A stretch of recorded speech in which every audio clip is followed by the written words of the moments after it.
Bien, bonjour à tous, j'espère que vous allez bien. On continue toujours le chapitre sur les malwares et cette fois-ci, on va parler d'un autre malware très connu de tout le monde, c'est le virus. Sans plus tarder, on va essayer d'attaquer directement le sujet par les définitions, les types de virus qui n'existent pas, etc. Et qu'est-ce qu'on peut faire des virus et même comment on peut fabriquer un virus. Et quelques exemples des quelques virus les plus utilisés aujourd'hui. Du coup, quand on parle d'un virus, je pense qu'on dit généralement virus informatique pour savoir qu'il s'agit d'un virus informatique. Mais bon, nous, on parle de l'IT et pas de la médecine. Du coup, quand on dit virus, c'est virus, il n'y a pas de souci. Du coup, c'est le programme malveillant qui est conçu spécialement pour se propager d'un ordinateur à un autre ordinateur ou un autre système pour causer des dommages. Du coup, il peut perturber le fonctionnement normal du système, on peut voler des informations confidentielles et puis exactement comme un virus biologique, un virus informatique se reproduit et se propage très rapidement s'il n'est pas détecté et s'il n'est pas éliminé. Du coup, les virus peuvent prendre différentes formes, notamment des virus, des vers, des chevaux de Troie et même des logiciels espions.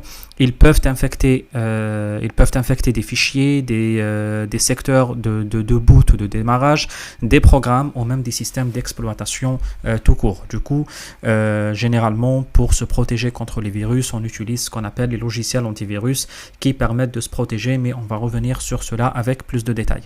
Du coup, quels sont les types des virus? C'est une question très importante également qu'on peut poser. Du coup, les virus peuvent être classés en plusieurs types en fonction de leur méthode de propagation, de leurs objectifs, de leur mode de fonctionnement. Ce que je vais vous donner ici, c'est juste, on va dire les principaux types de virus qui peuvent exister. On peut parler de virus classique, qui est un type de virus qui attache son code à un programme exécutable et se propage lors de l'exécution de ce programme. On peut parler de ce qu'on appelle le virus de fichier, qui infectent des fichiers, souvent en ajoutant leur code à un fichier exécutable, comme un programme ou un fichier de données. On peut parler également des virus de démarrage, qui sont des virus qui infectent le bootloading ou le secteur de démarrage d'un disque dur ou des disquettes. L'objectif, après, ça permettra à ce virus-là de s'exécuter au démarrage de l'ordinateur. Il y a ce qu'on appelle également les virus macros qui infectent généralement des documents qui contiennent des macros, comme les documents Microsoft Word ou les documents Excel, et exploitent les fonctionnalités macro pour se propager. Après, c'est pour cette raison d'ailleurs qu'il y a énormément d'entreprises qui interdisent l'utilisation des fichiers macro et l'ouverture des fichiers qui contiennent des macros. Après, il y a aussi ce qu'on appelle les virus polymorphes, qui sont des virus qui arrivent à modifier leur code à chaque fois qu'ils infectent un nouveau fichier ou un nouvel ordinateur, ce qui rend leur détection plus difficile par les logiciels antivirus. Il y a il y a ce qu'on appelle les virus furtifs. Ces virus tentent de masquer leur présence en modifiant les données qu'ils infectent, du coup, afin de ne pas être détectés par les logiciels antivirus. Il y a également les virus de script qui, comme son nom l'indique, j'imagine, c'est des virus qui utilisent des scripts de base comme le VB-script, le JavaScript, etc. pour infecter des fichiers ou se propager via des emails ou des pages web. Il y a ce qu'on appelle également les virus réseau. C'est des virus qui exploitent les vulnérabilités des réseaux pour se propager d'un ordinateur à un autre. Et puis, il y a ce qu'on appelle les virus spyware, ou autrement dit, les logiciels espions, qui sont des virus qui sont conçus spécialement pour collecter des informations sur l'utilisation d'un périphérique et la transmission, et les transmettre d'un tierce sans le consentement de l'utilisateur. Du coup, ce qu'il faut comprendre, c'est qu'il n'y a pas que cela, il existe nombreux types de virus IT ou de virus informatiques, de nombreux types également émergent régulièrement à mesure que les cybercriminels développent tous les jours les nouvelles techniques pour compromettre les systèmes de sécurité ou les systèmes d'information. Du coup, on peut également parler de ce qu'on appelle le cycle de vie d'un virus. Du coup, le virus, combien de temps il va vivre et comment il est son cycle de vie. Du coup, quand on parle de cycle de vie d'un virus, ça peut également varier en fonction de sa conception, de ses objectifs, de la manière dont il est détecté et traité par les utilisateurs et même les logiciels de sécurité. Cependant, on peut identifier plusieurs étapes générales dans le cycle de vie d'un virus qui sont plus ou moins communes avec la quasi-totalité des virus. Du coup, il y a ce qu'on appelle la phase de création ou de développement. Dans cette phase implique généralement la création initiale du virus par un individu, un groupe de personnes malveillantes. les virus sont généralement créés à l'aide de langages de programmation ou d'outils spécialisés.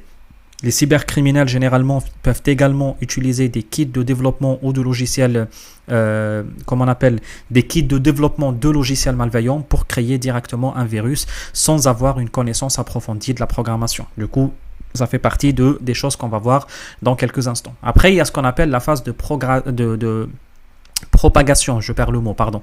Du coup, une fois qu'un virus est créé, il doit se propager pour infecter d'autres systèmes d'information. Les virus peuvent se propager via des fichiers infectés, des pièces jointes des emails, des téléchargements sur Internet, des périphériques amovibles infectés et que d'autres différents types de vecteurs d'attaque qui puissent exister. Certains virus sont conçus pour se propager rapidement et de manière très virulente, tandis que d'autres virus sont un peu plus furtifs, ils cherchent plus à se propager discrètement. Après, il y a ce qu'on appelle la phase de l'infection. Lorsque le système d'information est exposé à un virus et que les conditions d'infection sont réunies, comme par exemple l'exécution de fichiers infectés, le virus s'installe et commence à compromettre le système en exécutant son code malveillant. Du coup, une fois infecté, le système devient un vecteur potentiel pour la propagation du virus vers les autres systèmes qui sont à côté. Après, il y a ce qu'on appelle la phase d'activation. Certains virus sont conçus pour s'activer à des moments spécifiques ou en réponse à des déclencheurs également spécifiques, tels que par exemple une date calendaire, des événements système, des actions de l'utilisateur, etc., etc. Du coup, lorsque le virus s'active, il peut commencer à exécuter des actions nuisibles telles que par exemple la suppression du fichier, le vol de l'information ou des informations sensibles, la perturbation du fonctionnement normal du système, etc. Du coup, après, il y a l'avant-dernière phase qui est la phase de détection et de réaction. Du coup, une fois un virus est actif, il peut être détecté par les utilisateurs ou par des logiciels de sécurité tels que les antivirus. En réaction à la détection d'un virus, les utilisateurs peuvent prendre des mesures pour supprimer le virus de leur système, réparer les dommages causés et même mettre en place des mesures de sécurité supplémentaires pour prévenir des futures infections. Et puis, il y a la dernière phase qui est la phase de l'évolution et la mutation. Du coup, dans cette phase-là, les virus sont continuellement mis à jour et modifiés par leurs créateurs pour échapper à la détection et à la suppression par les logiciels antivirus. Certains virus même peuvent muter ou se transformer en de nouvelles variantes pour contourner les défenses de sécurité et même infecter des nouveaux systèmes. Vous comprenez bien que on revient toujours au même sujet qu'on aborde sans cesse, c'est le sujet de le développement continu, l'amélioration continue, parce que de l'autre côté, malheureusement, les hackers s'améliorent sans cesse et se développent sans cesse, ce qui leur permet à chaque fois de gagner en maturité. Et de notre côté également, au côté des hackers éthiques ou même ceux qui défendent, il faut quand même travailler également sur cette partie d'évolution ou cette partie d'amélioration. Du coup, je vous ai préparé quelques exemples de virus qui sont un peu les plus connus, que la Terre entière connaît, parce que c'est des virus plus ou moins anciens qui sont apparus il y a plusieurs années. Du coup, il y a un des virus les plus célèbres, c'est le virus... le virus qui s'appelait I Love You, qui est apparu en 2000. Du coup, ce virus se propageait à l'époque par les emails avec un sujet I Love You et était surtout accompagné d'un fichier avec une extension VBS.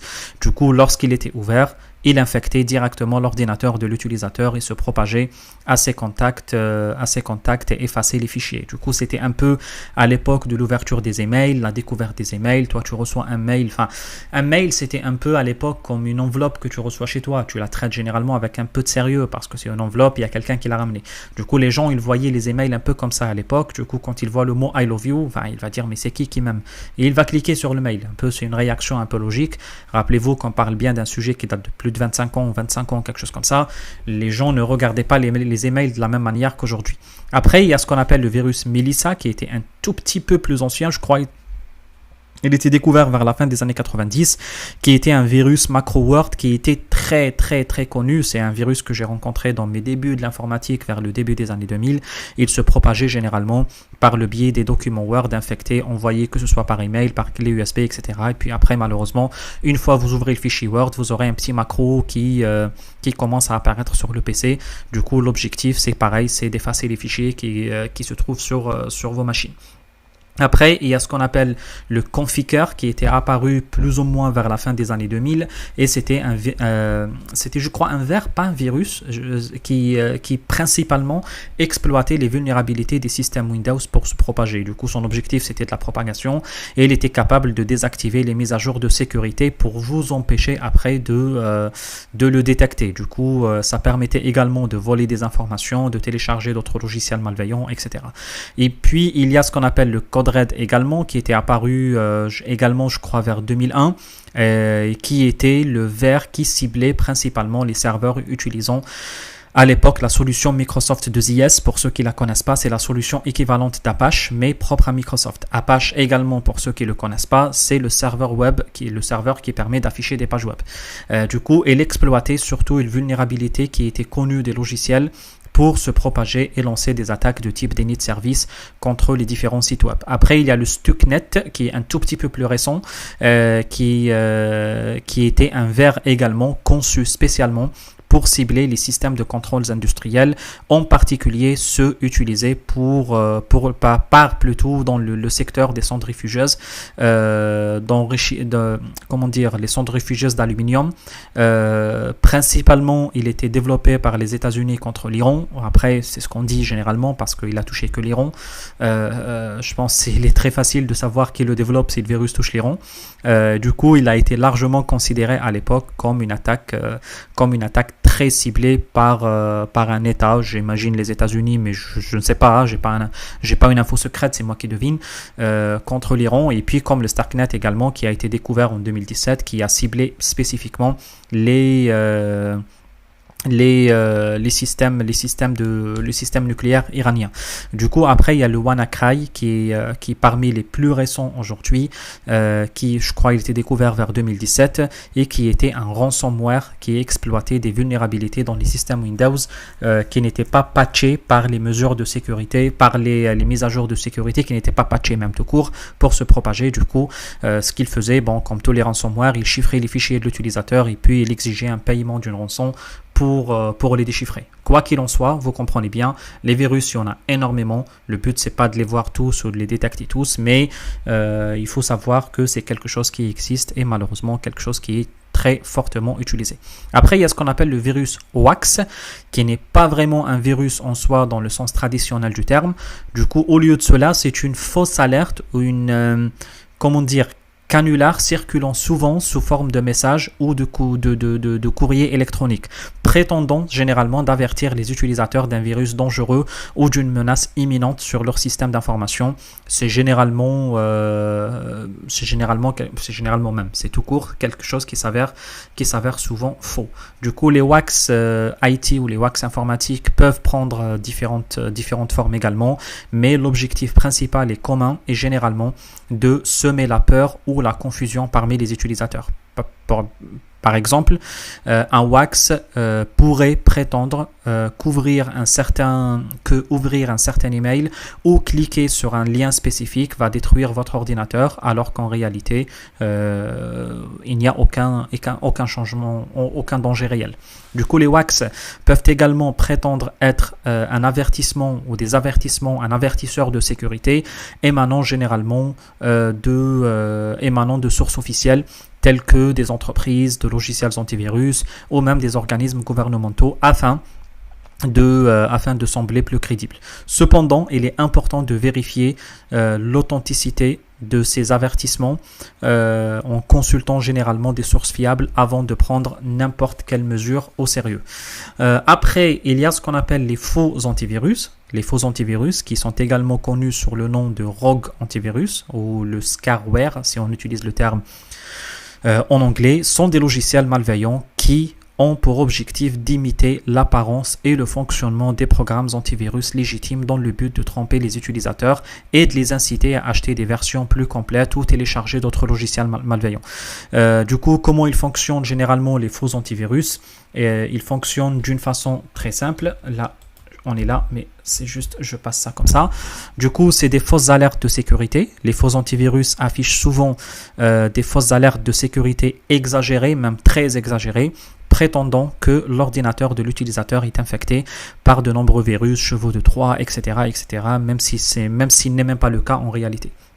Du coup, après, il y a ce qu'on appelle l'incitation à l'achat. Du coup, pour résoudre le problème de sécurité supposée, les faux antivirus vont vous encourager à acheter une nouvelle ou une version complète de licence du logiciel qu'ils vous ont proposé. Cependant, même si l'utilisateur paye, le logiciel malheureusement ne fournira pas de protection réelle et peut même aggraver plus les problèmes en installant encore plus des logiciels malveillants. Après, il y a ce qu'on appelle l'installation de logiciels malveillants supplémentaires.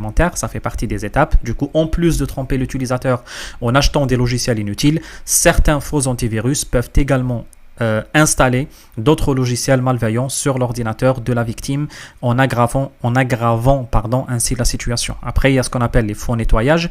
Du coup, les faux antivirus peuvent simuler également des faux nettoyages de l'ordinateur en prétendant supprimer les infections détectées. Cependant, en réalité, ils ne peuvent rien faire du tout parce que tout simplement, ce n'est pas des vrais antivirus qui font l'action. Après, il y a la technique de social engineering. Ça fait partie des techniques utilisées dans ce genre de situation. Et les faux antivirus utilisent souvent des techniques d'ingénierie sociale pour inciter les utilisateurs à télécharger ou à installer des logiciels malveillants en se faisant passer pour ou par des outils de sécurité légitimes ou en exploitant la peur de l'utilisateur face aux différentes menaces. Pour éviter généralement les faux antivirus, il est recommandé d'utiliser des logiciels antivirus, etc., qui sont légitimes et qui sont bien réputés. Après, on reviendra, comme je vous ai dit, avec un peu plus de détails sur tout ce qui est mesures de protection. Après, il y a une autre notion qui est très connue un peu, c'est la notion des ransomware. C'est un terme qui peut-être explose dans ces derniers temps et qui est devenu un peu trop utilisé. Du coup, quand on parle des ransomware, on parle également d'un type de logiciel malveillant qui est conçu spécialement pour chiffrer les fichiers sur l'ordinateur de la victime et puis en contrepartie exiger le paiement d'une rançon en échange de la clé de déchiffrement qui est nécessaire pour restaurer l'accès aux fichiers. Du coup, comment ça fonctionne principalement les ransomware? Ça passe par principalement, je ne sais pas combien j'ai écrit ici, 4 ou 5 étapes majeures. La phase d'infection. Du coup, le ransomware infecte l'ordinateur de la victime via des techniques telles que les pièces jointes par mail, les téléchargements de logiciels, les sites web compromis. Vous comprenez une chose de tout ce que je raconte depuis un certain temps, que toute attaque à votre machine nécessite au minimum une action de votre part. Il y a très peu, et c'est des attaques qu'on ne connaît même pas, moi perso je ne connais même pas, je ne connais même pas l'existence même, des attaques qui ne nécessitent pas un minimum d'interaction de votre part. C'est pour cette raison, ça j'ouvre une petite parenthèse, c'est sur cette raison, on dit souvent que le meilleur antivirus c'est vous-même. En tout cas, si vous ne faites pas de bêtises, si vous ne visitez pas des sites, je ne sais pas ce qu'ils peuvent proposer, des sites malveillants, si vous n'ouvrez pas des pièces jointes, si vous ne cliquez pas sur n'importe quoi, si vous n'installez pas des logiciels, des sources qui viennent de n'importe où, croyez-moi, vous pouvez vivre des années. Je l'ai testé moi-même, j'ai vécu des années et des années sans antivirus et j'ai pu vivre normal. Enfin, après, je ne sais pas, c'est peut-être mes données traînent quelque part sur Internet sans que je le sache, mais bon, ça m'étonne vraiment, ça aurait m'étonné. Mais voilà, bon, en tout cas, je vous conseille pas de vivre sans antivirus non plus. Je l'ai fait il y a plusieurs années, je la refais jamais. Mais sachez que voilà, vous pouvez... La meilleure façon de vous protéger, c'est vous-même d'abord. Vous voyez qu'à chaque fois, la phase d'infection commence par un clic par votre part. Du coup, je ferme la parenthèse et je continue.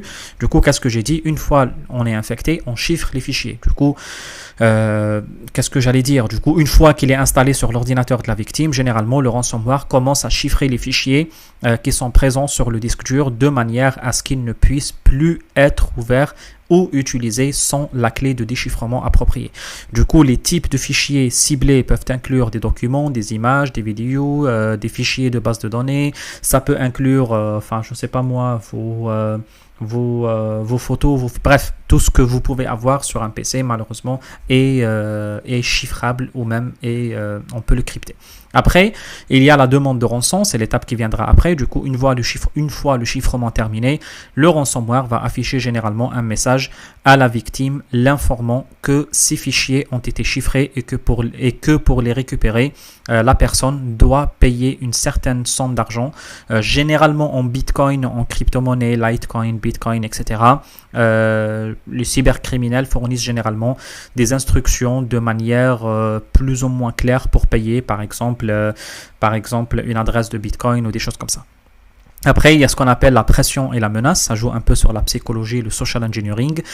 Généralement, dans ce genre de situation, pour inciter la victime à payer la rançon, parce que rappelez-vous que l'objectif principal de hacker, c'est l'argent. Ils ne cherchent pas à vous démasquer, même si ils vont le faire.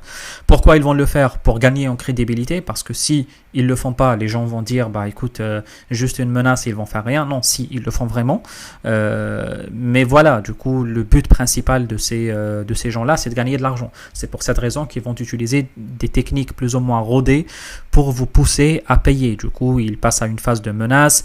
Ils utilisent souvent des tactiques de pression, je ne sais pas, telles que des délais qui sont très stricts, la menace de supprimer même définitivement les fichiers, la menace de les publier sur le net. Après, je ne sais pas ce que vous avez comme données secrètes sur votre machine. Le niveau d'inquiétude peut différer en fonction de la personne, etc., etc. Et puis, éventuellement, si vous acceptez de payer, il y aura un déchiffrement. Après, vous pouvez me dire, est-ce qu'il y a une façon, parce que vous avez tous compris peut-être que les ransomware, c'est ce qui peut causer malheureusement des énormes pertes pour les individus, pour les organisations, pour les entreprises, pour les gouvernements. Et malheureusement, il y aura énormément de problèmes là-dessus. Vous pouvez me poser la question, c'est est-ce qu'il y a un moyen de pas se protéger, mais une fois il y a le problème, comment on fait? Le plus souvent, c'est foutu. Après, est-ce qu'on peut déchiffrer la clé si la clé qui était utilisée n'était pas forte, etc. Ça reste un tout petit peu jouable, mais allez, on va prendre peut-être 0,1% de chance que ça marche. Et il faut comprendre cela. Malheureusement, la meilleure façon, c'est de se protéger d'abord. Après, une fois que vous êtes protégé, vous pouvez un peu vous réjouir contre de votre sécurité, mais malheureusement, si vous n'êtes pas suffisamment protégé, que vous subissez une attaque, malheureusement, il y aura très peu de chances que vous réussissez à vous en sortir. Après, les exemples, il y en a beaucoup. Il y a le WannaCry, je pense, on en a déjà parlé, on a déjà abordé, qui était apparu en 2017, comme je vous ai dit, et qui permet l'exploitation des vulnérabilités des systèmes Windows non patchés pour se propager très rapidement et chiffrer le maximum de disques. Après, vous connaissez le reste de la musique. Après, il y a également le Petya ou NotPetya. Le Petya qui est apparu généralement vers 2016. Du coup, avec NotPetya qui est une variante un peu plus forte de Petya, c'est des vulnérabilités dans les systèmes Windows qui permettent la propagation. Du coup, au lieu de simplement chiffrer les fichiers, le NotPetya, ce qu'il peut faire, il peut même également modifier le secteur de démarrage de disque dur. Du coup, il va rendre le système totalement inutilisable. On pense que NotPetya avait pour objectif principal de perturber les opérations spécifiques en Ukraine, mais malheureusement il a été un peu plus développé à travers le monde et puis il s'était propagé un peu partout. Du coup, la version qu'on entend parler un peu partout, c'est que ça a été développé par les Russes contre les Ukrainiens. Après, est-ce que c'est vrai, est-ce que c'est pas vrai? Écoutez, je déjeune pas avec Poutine, je jeûne pas avec Macron non plus, je ne sais pas, c'est des infos qu'on entend comme ça en lisant des articles sur internet. Je suis pas le plus intelligent au monde pour le savoir, mais c'est des infos qu'on voit comme ça un peu traîner dans des articles. Est-ce que c'est vrai? Je ne sais rien, mais en tout cas, ce qui est sûr, c'est que le NotPetya et Petya, c'est des outils qui étaient plus ou moins utilisés qu'en Ukraine avant de se propager à travers le monde. Après, il y a ce qu'on appelle les CryptoLockers, qui est un tout petit peu plus ancien, et puis il a été, je crois même parmi les tout premiers, si ce n'est pas le premier ransomware moderne à utiliser un chiffrement très fort pour verrouiller les fichiers utilisateurs. Du coup, il a été distribué via des pièces jointes des emails, et puis après exiger le paiement pour déverrouiller. Après, il y a le Ryuk, si je prononce ça bien. Du coup, c'était également un ransomware qui était était apparu, je crois, parmi il y a 5 ou 6 ans. Du coup, il cible spécifiquement les entreprises et il est généralement distribué via des attaques de type phishing qui sont très bien ciblées, exigent généralement des rançons plus ou moins considérables. C'est généralement souvent plusieurs millions de dollars pour vous permettre les accès. C'est un outil qui est super bien fait avec des attaques de phishing, comme je vous ai dit, qui sont très bien ciblées. Vous aurez vraiment, quel que soit votre niveau, vous aurez grave l'impression que c'est vraiment fait par un utilisateur légitime. C'est ce qui fait que vraiment on ne le fait pas pour cibler Kevin ou Nicolas, on le fait vraiment pour cibler des gens des entreprises généralement qui sont un peu plus avancées. Alors, autre sujet, qu'est-ce que j'allais dire également? J'oublie de quoi je peux parler également. Après, on parle des vers. Je pense que tout le monde comprend plus ou moins rapidement le concept de virus et le concept de vers. C'est comme on le dit souvent, les virus et les vers, c'est deux termes qui sont très proches l'un de l'autre. C'est pour cette raison que les gens confondent la différence entre les deux. Mais bon, après, on peut parler très rapidement de ce sujet dans différentes choses, parce qu'on peut voir cela par le niveau de propagation, les méthodes de propagation, quels sont les impacts que cela puisse faire. Par exemple, quand on parle d'un virus, le virus, il s'attache à un programme ou un fichier existant et se propage en infectant d'autres fichiers programmés. Le virus, le vers plutôt, c'est un type de logiciel qui est malveillant mais autonome et qui se propage via les réseaux en exploitant généralement les différentes vulnérabilités des systèmes. Après, qu'est-ce que je peux dire également sur ce sujet-là? Je ne sais pas si j'ai encore d'autres choses à dire ou c'est bon. Après, on peut parler également de comment se protéger des virus. Qu'est-ce que je peux dire également sur comment se protéger des virus? Après, bon, comme je vous ai dit, je pense que l'idée est plus ou moins claire. Hein. Je pense qu'en matière de propagation, on l'a dit, les virus ont plus besoin d'un programme pour se propager. Les vers sont généralement autonomes dans la propagation. Après, même dans les méthodes de propagation, les virus se propagent via des fichiers infectés, des pièces jointes, etc. ou des périphériques amovibles qui sont, qui sont récupérables, téléchargeables quelque part, et ça nécessite généralement une interaction de la part de l'utilisateur pour la propagation.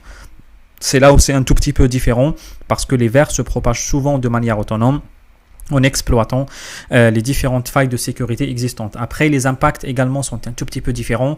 Les virus peuvent causer des dommages aux fichiers, au système, en altérant ou en détruisant des données, en provoquant également des pannes système, en volant des informations sensibles ou même en permettant à des logiciels malveillants supplémentaires d'être installés sur le PC. Après, les vers peuvent avoir des impacts un peu plus large en infectant généralement un plus grand nombre d'ordinateurs ou d'un réseau sur Internet. Ils peuvent causer également des ralentissements de réseau, des pannes système ou même servir de vecteur pour d'autres types de logiciels malveillants. Du coup, pour résumer, la principale différence, comme je vous ai dit déjà, c'est la méthode de propagation, comment se propager et puis plus ou moins les impacts, mais là-dessus également, les deux, ils ont un impact plus ou moins fort et plus ou moins destructeur. Après, on peut poser la dernière question avant de passer un peu à la pratique, c'est comment se protéger contre les virus. C'est utiliser des logiciels je ne sais pas si je l'ai écrit ou pas, mais je ne sais même plus où je suis. En tout cas, on a, je pense, abordé tout. Après, comme je le dis également, il faut penser souvent à utiliser des logiciels antivirus et anti-malware. Il faut installer, il faut maintenir à jour des logiciels plus fiables sur tous vos appareils que vous utilisez. Il faut mettre à jour régulièrement les systèmes d'exploitation et les logiciels que vous avez à utiliser dans la vie de tous les jours. Ils contiennent souvent des patchs de sécurité qui permettent de résoudre des failles qui étaient détectées dans le cadre des Zero Day Attack. Il faut être prudent avec les pièces jointes et les liens. Du coup, là, c'est la sensibilisation. Si vous travaillez dans le cadre d'une entreprise, il faut toujours penser à la sensibilisation des utilisateurs. Il faut utiliser des mots de passe qui sont plus ou moins très forts. Ça permettra de protéger vos accès contre l'arrivée de qui que ce soit sur votre environnement. Il faut penser également à sauvegarder régulièrement les données, comme ça même si à un instant T vous êtes victime d'un ransomware, ça va, vous pouvez reprendre vos datas. Et puis pensez également à la qualité des datas que vous mettez sur vos PC, sur vos environnements amovibles, sur votre cloud, sur vos disques durs.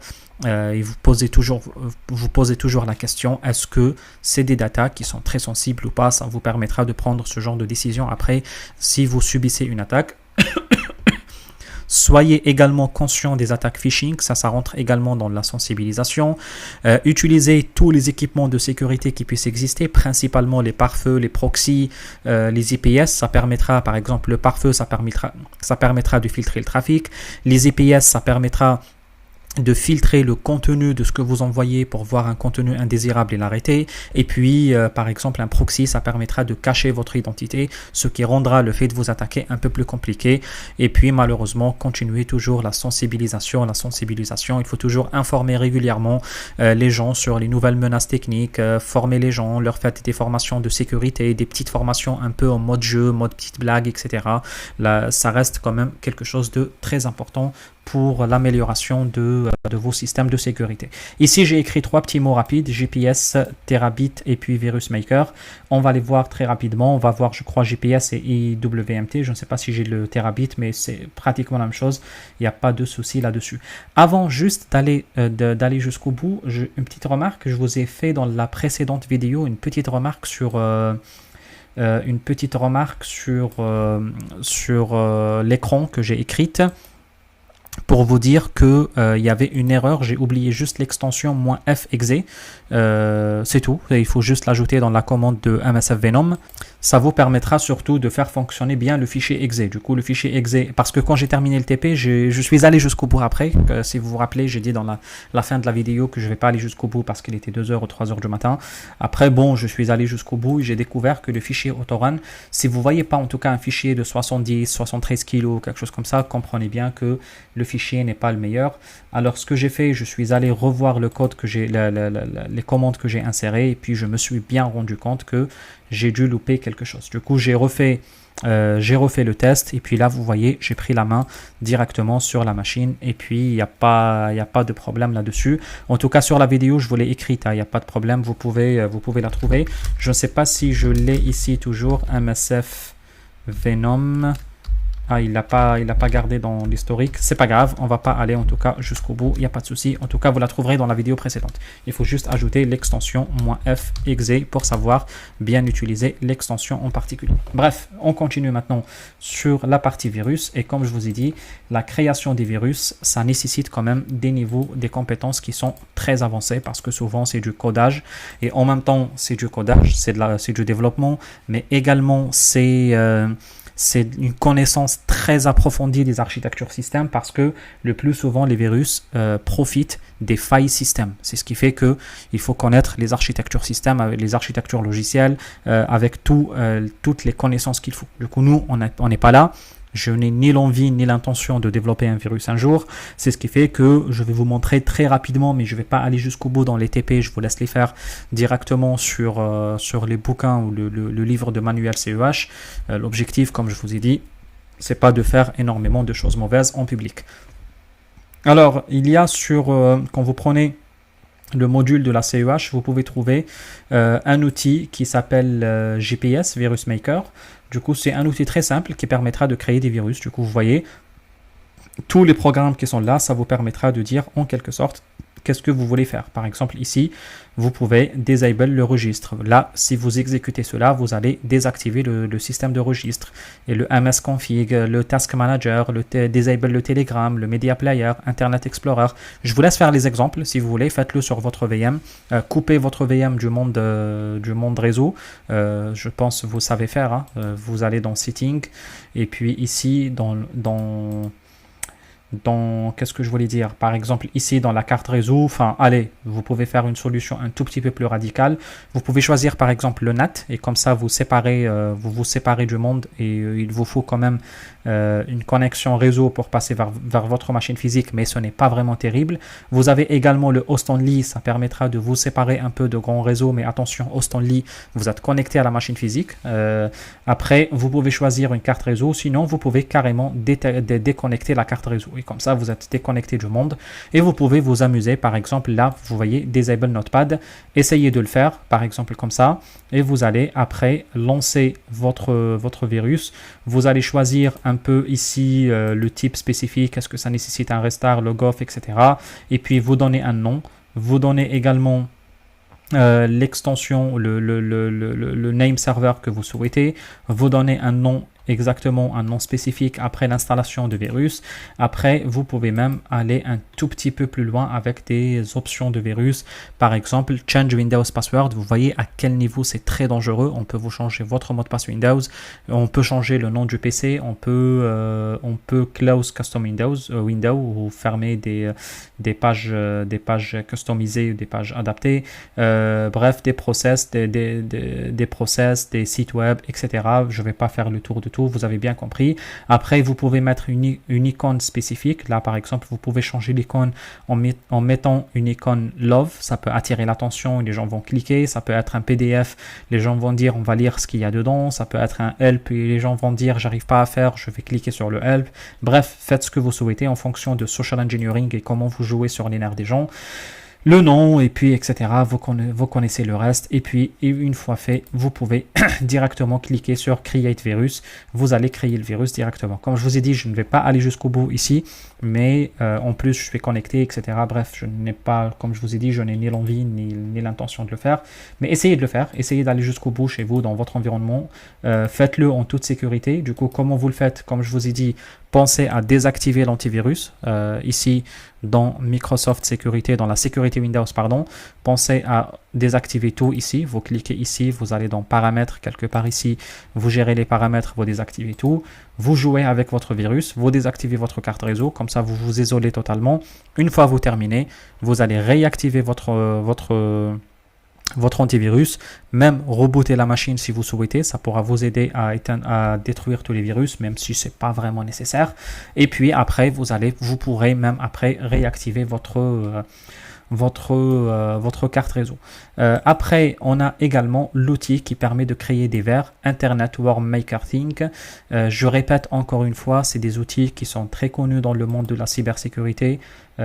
Toutes les entreprises qui se respectent les connaissent. Enfin, je parle des entreprises, les experts de cybersécurité dans les entreprises. Ne pensez, s'il vous plaît, vraiment pas à les tester dans les entreprises. Bon, testez chez vous, j'ai envie de dire, vous êtes libre, faites ce que vous voulez, mais bon, c'est dommage, vous allez endommager vos PC, vos machines, mais surtout pas dans les environnements d'entreprise. Vous risquez lourdement des problèmes, et comme j'ai dit dans une ancienne vidéo, ça sera dommage que vous passez des prisons avec tous les délinquants de la planète juste parce que vous avez essayé un antivirus. Du coup, il faut vraiment faire attention à ce genre de choses, mais bon, je vous laisse après faire le tour. Vous avez le nom du vers, l'auteur, la version que vous souhaitez, le message que vous ajoutez, qu'est-ce que vous ajoutez, qu'est-ce que vous n'ajoutez pas, les paylouts que vous pouvez faire là-dessus, est-ce que vous préférez une exécution à une date, est-ce que vous préférez des choses spécifiques comme par exemple désactiver le clavier, désactiver la souris, afficher des message box, afficher des informations spécifiques ici, des URL, print message, autrement dit afficher un message spécifique, changer la date sur la machine, bref, vous comprenez le principe. Vous voyez à quel niveau quand même cela ressemble entre les virus et les vers. Je pense qu'on a fait le tour. Pareil, je ne vais pas faire un exemple jusqu'au bout, je vous laisse faire cela en suivant les étapes dans les formations CEH pour avoir des exemples spécifiques. Après, dans le manuel de lab, vous pouvez même avoir carrément des virus maker, Trojan. Ok, du coup, je vais aller ici. Je vais aller ici dans virus tout court et là vous pouvez avoir différents types de virus qui existent déjà qu'on vous donne. Vous pouvez vous amuser également à les tester, à penser à les utiliser. Après il y a même ce qu'on appelle les virus programme generator. C'est des virus qui génèrent des programmes qui vont s'exécuter, par exemple un encrypteur. Vous connaissez, vous comprendrez bien de son nom, le code evolution. Là par exemple si on l'exécute, vous allez voir que boum boum boum boum, ça va s'afficher énormément ici de code qui va s'afficher. Allez, on va le faire. Allez, on va le faire. Je vais vous faire plaisir quand même. Je sais que vous avez envie. Je vais couper ici la carte réseau de la machine. Comme ça, je m'isole du monde. Connect at power on. Ok, comme ça, quand je redémarre, ça va se connecter. Je suis déconnecté ici depuis ma machine virtuelle et puis à partir de maintenant je peux double-cliquer ici et vous allez voir ça va créer un virus qui va trop m'embêter, qui va afficher des codes, qui va générer des codes, etc. Ça vous montrera peut-être pour ceux qui n'ont jamais vu de virus. Là vous voyez ça va générer énormément de code jusqu'à tomber la machine, jusqu'à faire des problèmes sur ma machine. Du coup après comme je vous ai dit, la solution c'est d'activer vos antivirus. Après ce qui est un tout petit peu embêtant c'est que quand vous activez l'antivirus vous perdez tout ce qui est là dans ces fichiers parce que l'antivirus les détecte comme des virus et là vous voyez quand même il y a énormément d'antivirus que vous pouvez exécuter. Il y a également virus total ici, il y a également ici le virus total, je ne sais même pas si c'est exécuté ou pas, j'ai pas l'impression, mais bon, peu importe. Ouais, ok, pas de souci. Tant mieux, j'ai envie de dire. Après, je vous laisse faire le tour. Il y a énormément de choses à détecter, à découvrir, à comprendre plus ou moins à quoi il sert. Vous voyez, le PC commence à partir un peu dans tous les sens. Regardez, il m'affiche énormément de choses. Même si je rentre maintenant dans mon répertoire où il y a le virus Program Generator, on est parti je crois dans Code Evolution. Vous voyez ce qui s'affiche là? Regardez, il affiche en continu énormément de code qui s'exécute sur la machine. Nous, on peut naïvement cliquer sur des choses, mais malheureusement, il vous dit que ça ne se trouve pas. Après, vous voyez, ça va afficher des messages dans tous les sens, ça va vous embêter. Allez, on essaye d'activer l'antivirus. S'il te plaît. D'ailleurs, s'il va nous laisser faire, hein, parce que là, ça commence à ralentir le PC dans tous les sens et ça va rendre très difficile. Regardez en bas. Vous pouvez pas voir en bas, je crois que j'ai limité l'affichage de l'écran, mais il y a énormément de logiciels qui sont en train de s'exécuter derrière sur la machine. On peut les fermer tous très rapidement. Comme ça, comme ça, comme ça. Ok, ok, ok, ok. Après, bon, je vais essayer d'afficher quand même la sécurité Windows et on va essayer de les détruire tous d'un seul coup. Mais bon, par contre, voyez à quel niveau la machine est devenue très lourde. Ça vous montrera à peu près l'impact que puisse avoir un virus sur votre machine. Là, je suis à 1240, 41, 42, le nombre de codes qui s'exécutent sur la machine en même temps. Je suis en train de le voir ici en bas, je ne sais pas si vous le voyez ou pas. Et là, je suis en train d'essayer d'afficher la sécurité Windows ou le Windows Defender, malheureusement sans succès. Là, vous voyez que même essayer de vous protéger, c'est devenu même très compliqué. On va essayer d'aller jusqu'au bout et on va voir ce que cela donne. Est-ce qu'on peut réussir à le faire? Je pense que c'est devenu très compliqué. Hein. Là, ça arrive jusqu'à 2440, 2443. Ça augmente encore plus. Ah oui, ça va jusqu'à maintenant ramer carrément la machine. Vous voyez, c'est un exemple concret de l'effet que peut provoquer quand même un virus. Vous voyez, même la machine, je commence à la perdre. Ce que je vais faire, je vais la redémarrer. Et puis, en la redémarrant, l'avantage, c'est que le Windows Defender s'active et il démarre automatiquement au démarrage. Après, vous pouvez supprimer cela également. Mais bon, moi, je préfère le laisser pour le moment. Ça permettra au moins de résoudre ce problème. Je vais laisser la machine rebooter. Je la reboot directement depuis... Requested Power Operation is already in progress. Ok, il vous dit qu'il y a déjà un redémarrage qui est en cours.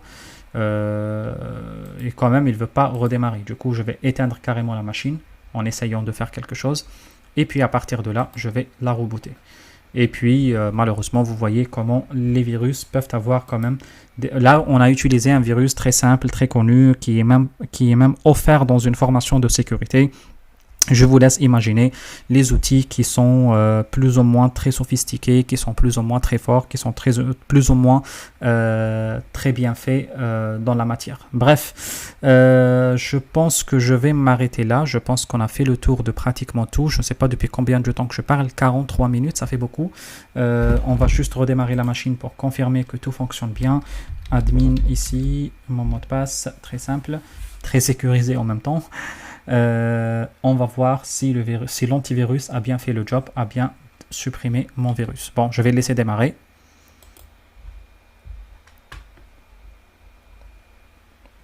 Du coup, le PC est en train de démarrer. D'ailleurs, historiquement, je n'ai jamais eu ce message explorer.exe.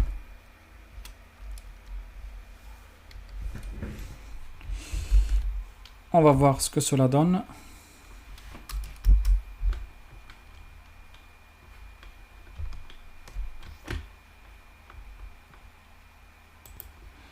Allez, j'enlève ça. Je vais revoir mon fichier sur les outils. Il est où? Il est là. J'ouvre d'ailleurs ici, je profite tant qu'il n'y a pas, tant que c'est calme. Je vais ouvrir le Windows Defender et tenter de l'activer.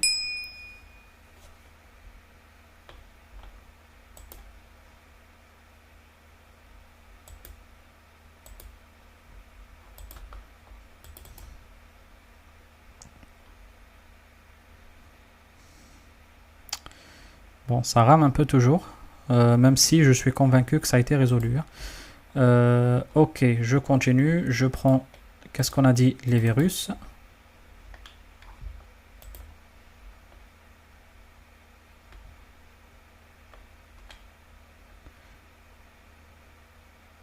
Allez, j'ouvre la sécurité Windows.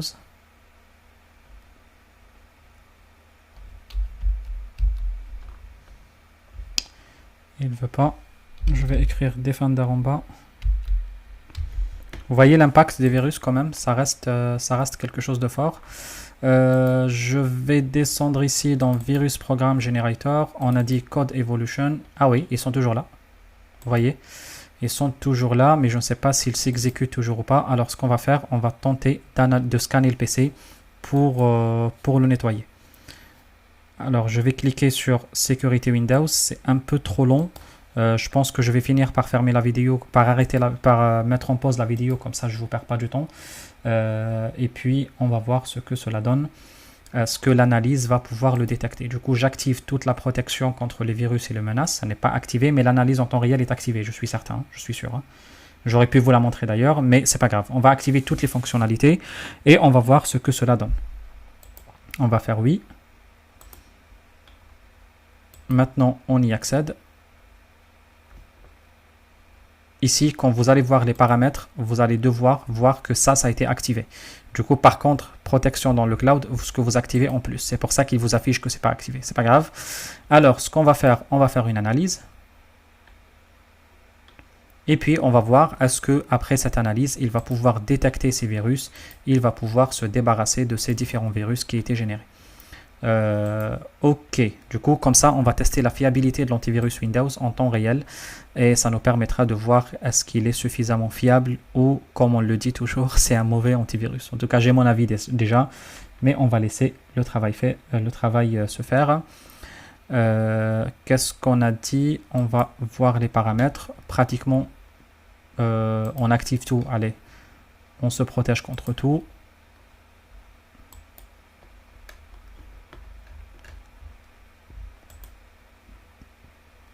Et puis, on va voir ce que cela donne.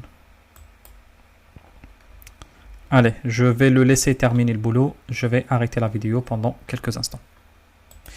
Alors, en attendant, en tout cas, il continue. En attendant, ce que j'ai fait, j'ai installé, parce que je m'ennuyais un peu, j'ai installé l'outil Clamwin Free Antivirus qui est ni plus ni moins un antivirus open source pour les systèmes Windows. Du coup, il est basé sur un moteur d'antivirus qui s'appelle ClamAV. Qui est généralement réputé par sa capacité à détecter une large gamme d'outils ou de logiciels malveillants, du coup y compris les virus, les vers, etc. Il se caractérise par plusieurs choses. Par exemple, il est gratuit, il est open source. Il a un moteur antivirus également open source qui s'appelle ClamAV. Du coup, il fait des analyses à la demande. Généralement, les utilisateurs peuvent effectuer des analyses à la demande à leurs fichiers ou dossiers qui sont infectés. Ça permet l'intégration avec le système, avec les systèmes d'exploitation Windows. Et puis, ça permet les mises à jour de ces bases, que ce soit manuellement, enfin, ce qu'on appelle les mises à jour de bases de définition. Et puis, il se distingue surtout par son interface qui est très simple. Du coup, moi, ce que je vais faire, je vais vous le montrer juste rapidement à quoi il sert. Du coup, là, vous voyez, on peut scanner. On peut choisir un emplacement spécifique qu'on souhaite scanner. Par exemple, moi, ce que je vais faire, je vais prendre mon petit répertoire où il se situait le fichier autorun qu'on a créé dans la vidéo précédente. Vous voyez, il est là. Normalement, c'est un fichier malveillant, c'est un malware. Je vais le copier. Enfin, je vais même le mettre, je vais le laisser tel qu'il est. Je pense que là, on va tester juste les téléchargements. Cliquez ici et scannez. Vous voyez, ça permettra de charger la base antivirus. Je pense, je ne sais pas s'il affiche des erreurs ou pas, mais j'espère pas. Et puis, bon, il va nous dire s'il fonctionne ou pas. Moi, bon, le but, c'est comme je vous ai dit, là, vous voyez, il nous dit que là, vous voyez, il nous dit qu'il y a des invalides arguments qui fonctionnent. Là, qu'est-ce qu'il nous dit? Ok, là vous voyez également, attendez, là les deux terminent en même temps, c'est un peu embêtant. Qu'est-ce que je voulais dire? Oui, du coup là on va le laisser terminer son travail. Bon, bref, vous avez compris le principe. Il a terminé, il affiche et puis il dit que il n'arrive pas à ouvrir, etc., qu'il y a des arguments invalides. Du coup, c'est rapidement juste, il nous montrera à peu près, je vous ai montré juste comment il fonctionne. Bon, c'est un antivirus comme les autres. Par contre, l'antivirus Windows, qu'est-ce que je voulais dire? L'antivirus Microsoft voudrait analyser le fichier suivant. Bon, tout sélectionné, envoyer la sélection, du coup ok. Du coup là, il nous détecte des menaces, vous voyez. On peut, vous voyez, dans Trojan, etc., il détecte dans l'émetteur-prêteur les différents Trojans qu'on a dans le lab. Après, bon, on peut découvrir, on peut voir les menaces, les types de menaces, on peut dire est-ce qu'on supprime pas, etc. Là, j'imagine qu'il les a supprimés. Et puis voilà, là, il voudrait analyser les fichiers suivants. Ok, on va sélectionner. Et puis, ok, on le permettra de faire. En attendant, en tout cas, l'antivirus Windows continue toujours à faire son boulot pour l'analyse de mon PC. Bon, ça mettra vraiment beaucoup de temps là. Ils disent qu'il reste 17 minutes, en sachant qu'il y a beaucoup de temps qui est déjà passé. Bref, vous avez compris le principe, j'espère. C'est déjà le plus important. J'ai installé aussi un autre outil qui est un outil de création de disques. C'est un outil très pratique, comme je vous ai dit. Ça permet la protection contre les attaques de type ransomware. Et puis vous avez compris le principe, vous allez juste créer une image de disque de votre disque dur et puis à partir de là, il va analyser la partition, il va vous proposer la création d'une image de disque que vous allez mettre quelque part. Généralement, ne la mettez pas dans le PC en soi, évidemment, vous la mettez dans un endroit un peu externe. Et puis, s'il y a un souci, ce que vous pouvez faire, vous pouvez juste choisir ici, restaurer, et puis vous choisissez l'emplacement où ça se situe, et vous faites OK. Vous voyez que c'est très pratique, c'est un outil très simple, et n'est pas gratuit par contre, qui vous permettra de créer des partitions de disques pour protéger encore vos disques durs. Après, Microsoft propose une solution ici il a une protection contre les ransomware. Du coup, vous pouvez activer la protection contre les ransomware ou sinon, après Microsoft vous conseille de créer un OneDrive et de mettre vos fichiers et vos dossiers dans le OneDrive comme mesure de protection supplémentaire. Ok, je vais laisser terminer le boulot et puis je vous montrerai après. Ou sinon, en tout cas, s'il n'y a rien d'extraordinaire, je terminerai directement la vidéo. Et puis, au pire des cas, dans la prochaine vidéo, je vais vous dire ce que ça a donné. Allez, je vais vous dire bonne soirée et à la prochaine. Salut à tous.